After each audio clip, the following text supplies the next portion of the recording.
A puff, another puff, yet another puff. Within seconds, nicotine in tobacco floods your body, making you feel relaxed. But behind that fleeting calm, you could be destroying yourself. Slowly, steadily, silently. The tobacco industry is a global giant. In 2024, the market was valued at about $833.3 billion US, and it is expected to reach $1,054.55 billion US by 2033. In Nigeria, the tobacco market was worth $7.51 billion US in 2024 and is projected to hit $10.60 billion US by 2032. But this enormous industry comes at a terrible cost. Lives are lost and people suffer from serious non-communicable diseases.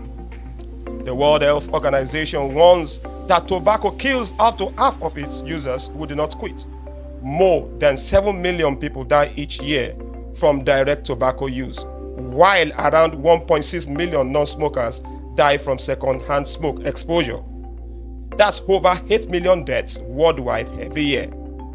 Tobacco is a leading cause of at least 15 types of cancer, including lung, pancreatic, stomach, kidney, and bladder cancer.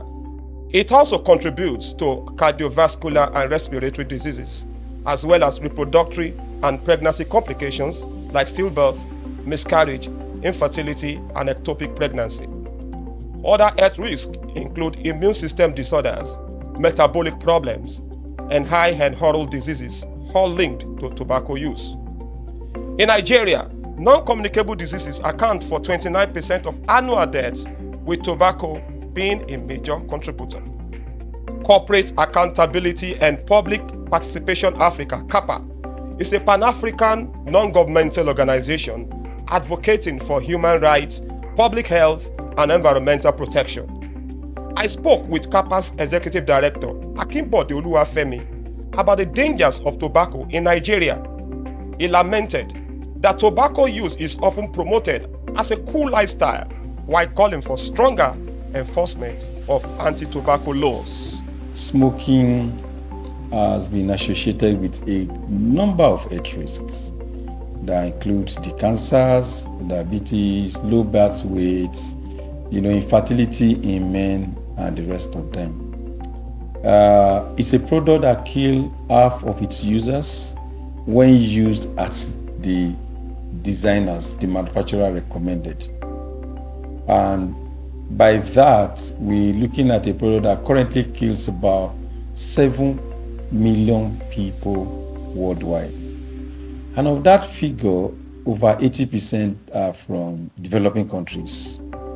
And when you look at developing countries in terms of population, it will not take you time before you get to Nigeria. The current estimates, which some of us think is still underestimated, puts deaths associated with smoking in Nigeria at a whopping 29 to 30,000 persons every year. And this figure keeps rising. So you have these products that creates very, dangerous health problems as well as deaths. Yet it's been promoted as a cool lifestyle. We've had periods where music were used to promote smoking, movies have been used to promote smoking, and of serious concern today are what is called the emerging products like shisha, nicotine delivery products, electronic cigarettes, that are being used to recruit young people the more into the habit of smoking. And so that's why governments around the world are taking steps to ensure that there are appropriate regulations to ensure that citizens do not stick to some of these unhealthy lifestyles. There are laws in Nigeria banning smoking in public places, Some of us still feel very worried that some of our airports still have designated smoking areas, which we think should not be so. We think that airports are public places. There have been concerns about studies that have shown that tobacco companies do deliberately market tobacco products near schools. And I remember there was a time that the current First Lady, Senator Oluremi Tinubu, actually did a motion at the National Assembly requesting that tobacco products should not be sold, very near schools. We think that all these resolutions and laws needs to be properly enforced by the enforcement agencies. Yes, we've seen pockets of enforcement and the packs of tobacco products in Nigeria now carries pictograms, if you see the new packs, and we think that government needs to do more by removing those environments that encourage Nigerians to smoke. And one of the most significant environments is the issue of using taxes to be able to get tobacco products off the reach of children and the youths. The taxes on tobacco products in Nigeria is way too low, and we think that this is an area that the government needs to look into, particularly when we're discussing the 2026 fiscal policies. And so consistently we have seen that the tobacco industry do not want laws, to be enforced. Consistently, they have tried to undermine government's sovereignty to protect the health of citizens. And they do that through a number of ways. They do that through underhand lobbying. They do that through corporate social responsibility. They try to infiltrate government system, what we call corporate capture, and in some cases even try to write the rules. And what we do is to wake our government to Article 5.3 of the Framework Convention on Tobacco Control, which clearly states that government around the world should act to protect public health from commercial interests. Anytime there is a conflict between the commercial interests of tobacco companies and public health, we expect our government to side with public health. That's number one.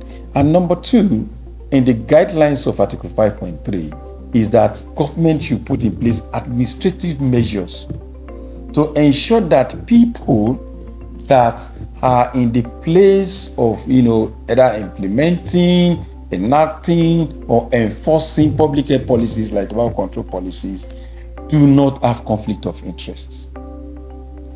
And so we are that situation now that we are, pressuring the Nigerian government to put in place conflict of interest mechanisms within our tobacco control programming in Nigeria to ensure that these measures and policies to protect our people are insulated from all these tactics of the industry. That's where we are now. Tobacco-related illnesses cost the government about 630 billion naira every year. When you talk about the cancers and the rest of them, it causes strain on our infrastructure. That will reduce significantly in terms of the health bill. Secondly, is the fact that a healthy citizen makes a healthy nation. The time and period spent, in the hospitals, on the sick bed, and the rest of them will be used. We need our energy. We need our youth, to be able to get this country rolling again. They will use their time productively. It's a win-win situation. If taxation is imposed, there will be more revenue for government and the citizens will be more healthy. This is the direction the government needs to face now. And let me remind you something that is very significant. Candidate Bola Ahmed Tinubu, when he was president candidate, and his manifesto that he titled Renewed Hope was very clear that he was going to use consumption taxes on unhealthy products, including tobacco, to be able to fund health. There is a conversation now about no more of those big aids coming, to support health, we are beginning to look inwards to reduce his health and to be able to get the necessary finances to be able to support our health system. I think that is the direction to go. I also spoke with Zikora Hibe, CAPA's Assistant Director, who stressed that Nigerian authorities must tackle emerging nicotine and tobacco products, including electronic cigarettes, vaping devices, and heated tobacco products. We have a law, and even though the law, of course, a law needs to continuously update itself to be ahead of time or also respond to emerging trends. The law as we have it is a capable law. If you strictly enforce the law provides for prohibition against tobacco advertising, promotion or sponsorship in the media and even on the internet. The law provides for a prohibition of sales of tobacco products to minors. So the law also provides for how state actors, public officials should engage across different ecosystems, even with tobacco industry actors. So the law as it is a very solid law. It only needs to be enforced strictly. And of course, you would get the kind of results that you are looking for and that prompted the enacting of the law in the first place. But one thing that the law also needs to respond to, if it aims to also curb the influence of the tobacco industry in the lives of Nigerians, is to also look at emerging tobacco and nicotine products, which are new offerings that the industry is heavily flooding into our markets, because the law did not also the law as it is does not cover fully or respond to emerging nicotine and tobacco products. So you have a situation where the campaign against traditional tobacco like cigarettes has gained traction in recent years, and so people know, of course, that the dangers of smoking or dangers of even consuming tobacco is death or heavy illnesses. So what you're seeing is the tobacco industry reformulating its product and also changing skin and flooding new items into the markets like electronic cigarettes, vaping products, heated tobacco devices, heated tobacco products, and saying that those products are safer, they are less harmful, they are eco-friendly, and just these false narratives that are embedding these new products more and more into the fabric of everyday life in Nigeria, and also, cultivating a new generation of young people who are addicted to tobacco products. So yes, the law, if strictly enforced, can drastically reduce tobacco influence or tobacco consumption as it is in the country. And if it goes further by updating itself to respond to emerging trends, that would be very, very fantastic. One thing that needs to help the law, stand firm is the Tobacco Control Fund. The law provides for a tobacco control fund, and that tobacco control fund helps in promoting enforcement activities and implementation of tobacco control initiatives. What we have seen in recent years is that monies allocated to the tobacco control fund by budgetary allocation particularly has been very, very low, and it means that it cannot realize its full potential.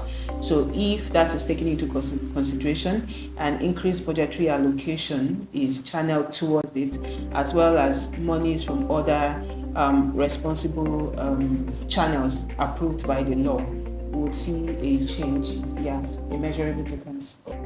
Tobacco offers no real benefit to the human body. The brief pleasure it provides is a smoke screen for deadly risks. The wise avoid it, just as they would a rattlesnake or an earthquake.